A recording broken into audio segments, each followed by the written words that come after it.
Kasih karunia dan damai sejahtera Allah Bapa kita dan anaknya Tuhan Yesus Kristus menyertai saudara. Amin. Shalom, saudara-saudari yang terkasih di dalam nama Tuhan Yesus Kristus. Senang bisa menyapa saudara di tempat saudara berada hari ini, dalam dimensi yang berbeda tetapi dalam dunia yang sama. Sebagai insan yang diciptakan untuk Tuhan, sebelum kita melakukan rangkaian aktivitas kita pada hari ini, marilah kita mengawalinya dengan mendengarkan firman Tuhan. Ayat renungan kita di hari ini diambil dari kitab 2 Timotius 2 ayat yang ke-19. Begini firman Tuhan: "Tetapi dasar yang diletakkan Allah itu teguh, dan meterainya ialah Tuhan mengenal siapa kepunyaannya, dan setiap orang yang menyebut nama Tuhan hendaklah meninggalkan kejahatan." Demikian firman Tuhan. Saudara-saudari yang terkasih di dalam nama Tuhan Yesus Kristus, nats yang kita dengarkan hari ini adalah tentang nasihat dalam menghadapi pengajar yang sesat. Mengapa? Karena hingga saat ini yang menjadi kewalahan yang kita hadapi adalah ketika seseorang menambahkan pikirannya sendiri terkait tentang Alkitab. Dan itulah yang Rasul Paulus sedang tegaskan kepada Timotius dengan mengucapkan ada dua orang yang telah mengacau balaukan iman seseorang. Ia berkata mereka adalah Himeneus dan Filetus. Mengapa demikian?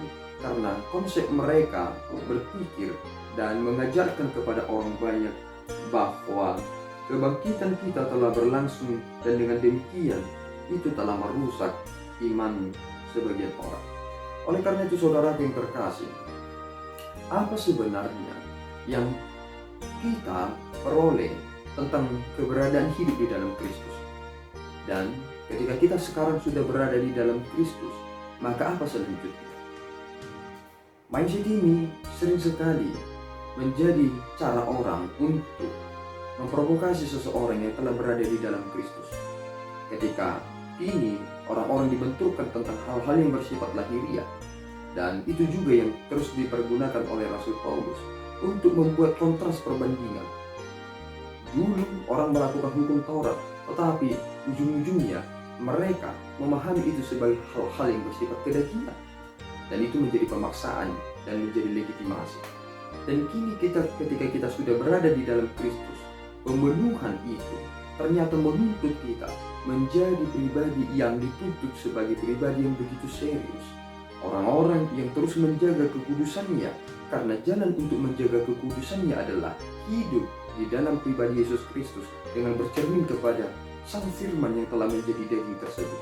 Belajar mengkoreksi diri dan memposisikan diri dengan baik dan benar, dan memikirkan apa yang Tuhan telah nyatakan kepada kita, bukan memikirkan apa yang Tuhan yang tidak nyatakan kepada kita. Itu penambahan yang tidak penting dan akan merusak iman seseorang. Sehingga Rasul Paulus berkata bahwa dasar yang diletakkan Allah itu teguh, dan meterainya ialah Tuhan mengenal siapa kepunyaannya. Mengapa demikian? Apakah Tuhan tidak mengenal kita semua?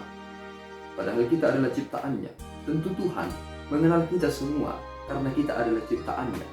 Tetapi ada satu hal dalam peristiwa Paskah yang terus kita rayakan hingga saat ini.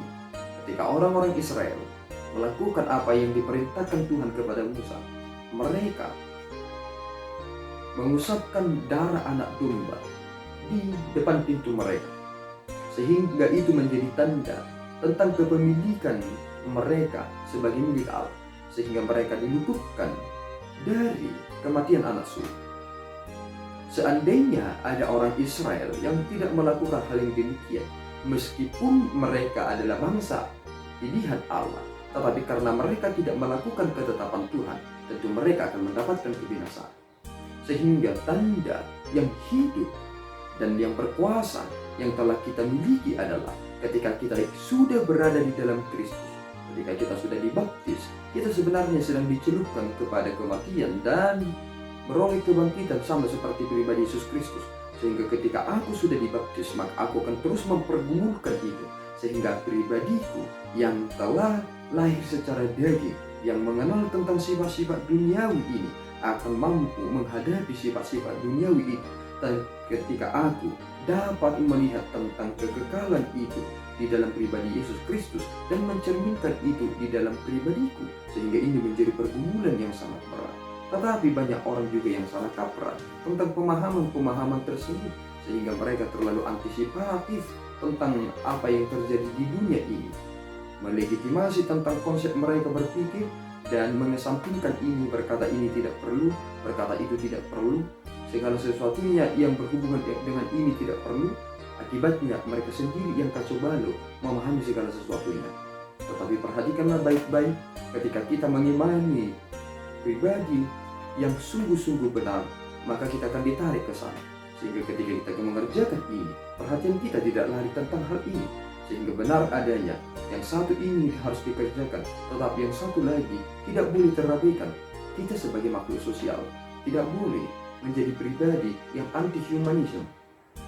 Ketika kita telah dinyatakan sebagai pribadi-pribadi yang sungguh-sungguh benar dan dinyatakan oleh Yesus Kristus sebagai miliknya yang telah tercap dalam darahnya yang kudus itu, kita telah dimateraikan sehingga kita menjadi milik Allah.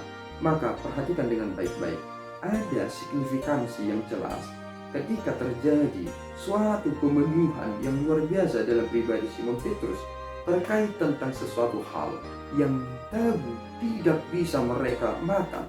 Ternyata ketika Allah berkata, jika aku berkata itu tidak haram, maka jangan pernah sekali-kali kamu berkata itu haram. Dan inilah sebenarnya yang sedang kita pergumulkan saat ini.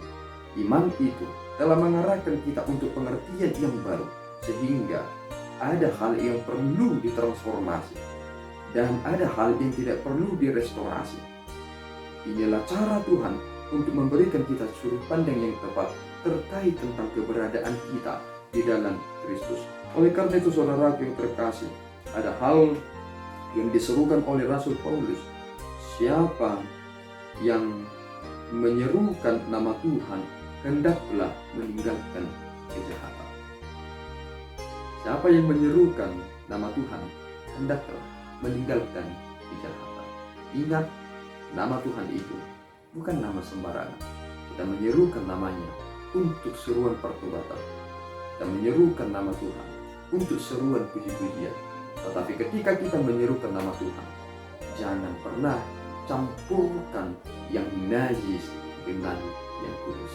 Maka hiduplah dengan kudus dan jangan pernah menajiskan hidup saudara dengan pemikiran-pemikiran yang tidak perlu terkait tentang ajaran-ajaran yang menyimpang dari firman Tuhan.